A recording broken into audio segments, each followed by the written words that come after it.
They thought it was just a toy, a harmless Furby that repeated silly phrases.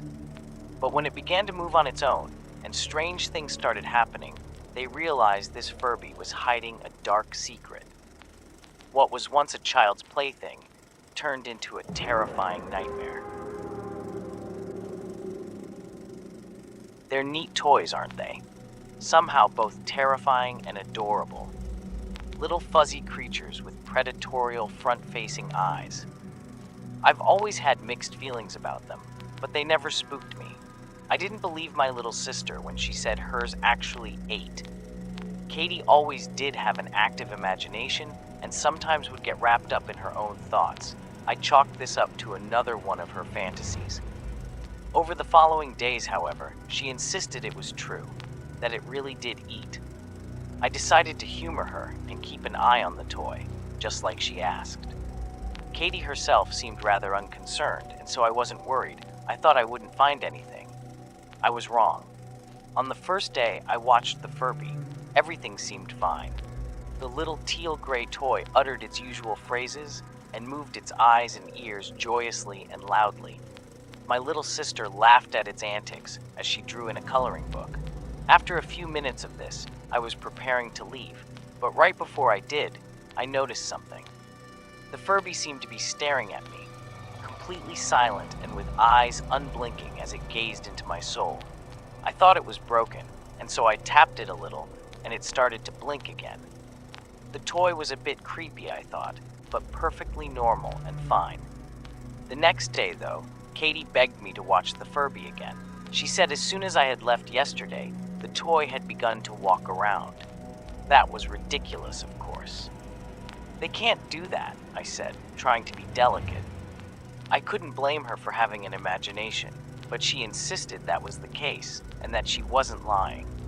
And so after a lot of pleading, I went to watch the Furby again. An hour passed where I just sat in Katie's room looking at that toy. Katie was there too, but whereas yesterday she had been happy and laughing while the Furby sat by her, today she was solemn. She sat drawing in a coloring book and stayed as far away from the toy as she could get. After that hour had passed, I was getting tired of this, and so I decided to inspect the Furby closer. "Don't do that," Katie said. "He'll get angry." "It'll be fine," I answered, and I held the Furby up. Something was caught in its beak. It looked like. "Katie, did you feed the Furby real spaghetti?" I asked, concerned. "No," she said. "He took it from the kitchen after dinner." "Katie, you can't give it real food," I said with a frown. "I didn't do anything," she answered. I went to take the pasta strand from the Furby's beak, but when I pulled, only more spaghetti came out. A strand several inches thick dangled from its plastic mouth. "Did you stuff it inside the toy?" I said loudly.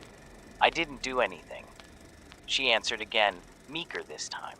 I kept on pulling the pasta strand. More kept coming out. Eventually, the last of it slipped from the Furby's beak. It was a bit over a foot long. Tomato sauce dripped onto the floor and coated the Furby's front. I pried open the toy's mouth. There was a little hole at the back of the beak that shouldn't have been there. It probably led inside the robot itself. "Katie, if you ruin the toy, Mom and Dad will be very upset," I said. "I didn't do it," she repeated quietly. I sighed and went to leave. But as I did, Katie started crying and begged me to take away the Furby. I calmed her down and said everything would be fine. I decided to take the toy to my room so she wouldn't have to look at it. I threw it in a desk drawer and padlocked it shut for good measure. When I went to sleep that night, it seemed like that would be the end of it. No more trouble with the toy, and no more worry for Katie. At least that's what I thought. On the third day, though, everything went wrong. It started when I woke up. I didn't know what was happening at first, but then I moved and I felt it. Pain. I could feel a stinging pain in my side, and so I threw back the covers and lifted my pajama shirt. There was blood everywhere. Tiny pieces of my right torso were missing, little wounds half an inch wide. They had scabbed over now, but splotches of blood covered my shirt and my bed. I don't know how I could have slept through whatever happened. I couldn't make sense of what on earth was going on, what had happened, or what I should do. But soon a thought crossed my mind. The Furby, that toy. Katie said it walked and that it ate, but that couldn't have been real, right? This was probably just some sort of bed bug or something. A piece of plastic couldn't possibly have done this to me. Still though, that manic thought about the Furby stuck with me, and so I decided to put it to rest. To reaffirm the truth that my sister was just a 7-year-old girl with an overactive imagination. I went over to the desk drawer and opened it up. The Furby was gone. In its place was a hole in the bottom of the drawer. I looked closer. The flimsy wood had given away easily. Someone had broken the bottom panel and taken the toy. I ran to my sister's room. She was crying in the corner. "It's under the bed!" She screamed at me. "What is?" I asked. Katie didn't answer. I stared in disbelief at the little white bed by the center of the wall. "Did you break my desk?" I asked her. She just kept crying. I turned back to the bed and slowly walked towards it. This is crazy, I thought. There's no way this is happening. I crouched down to see underneath it. Closer and closer, I inched towards the bed frame, staring into the darkness underneath. Then I got up a little and pushed the bed to the side. There was nothing underneath it, but there was something along the wall. Someone had unscrewed the panel covering the air duct. I turned to leave and go comfort Katie when I noticed something else. I pushed the bed more and revealed an object lying on the ground. At first, I thought it was just a plastic bag, but then I realized it was damp and organic, wet and rotting. Panic overwhelmed me as I realized what it was. A cocoon, wet, translucent, and freshly broken. What the hell? I thought. What did this? This can't have been the Furby. There's no way, this is all ridiculous. What in God's name is going on? But even as I thought these things, doubt creeped into my mind. The cocoon looked real, actually organic, and a foul smell like rotten eggs rose up from it. Maybe there is something inside our house, some bug or something that cocooned and changed, but I have no idea what. With the size of that cocoon, though, it'd have to be the biggest bug I'd ever seen. But if that is the case, and something went through a metamorphosis, what the hell has it changed into? I set my thoughts aside and went to comfort Katie. "Do you know where Mom and Dad are?" I asked her. "They left for work," she said. She stopped crying a little and started to calm down. I uttered her reassurances as I took her hand.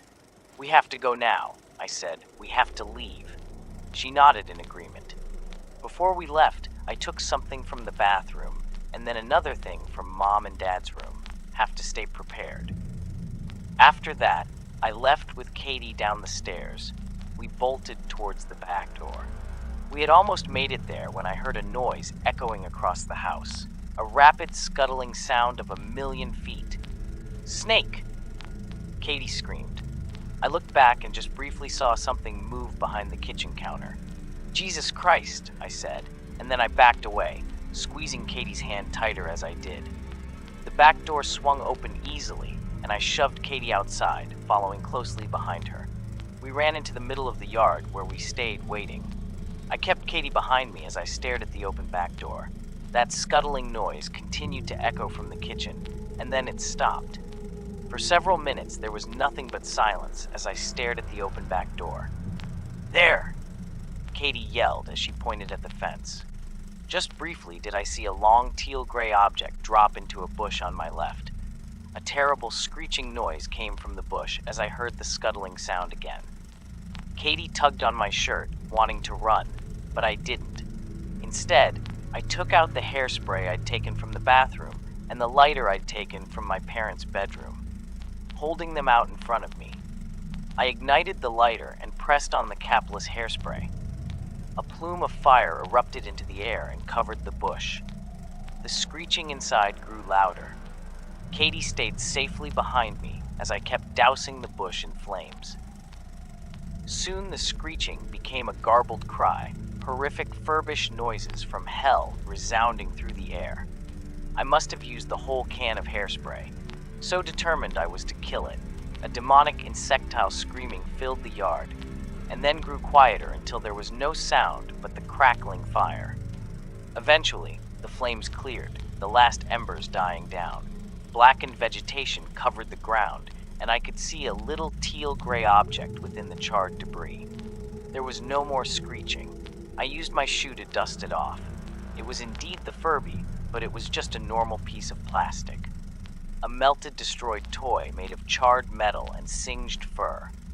Nothing like the thing I had heard scuttling. But I think I did kill it. Me and my family haven't been bothered since it happened, and there's no way it could have escaped the fire. I would have seen it. I'm feeling a lot better now. It's been a while since everything happened. It feels like a lifetime ago, but I think it's really over now. Katie seems to be doing better now too. She had nightmares at first, but she's starting to sleep well again. Her days are once more filled with peace and joy. It's almost like she's forgotten. It seems like that sometimes. Like I could forget. Just pretend it all never happened.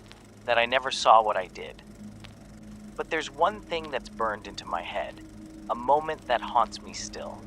When I burned the toy in the bush, there was a smell.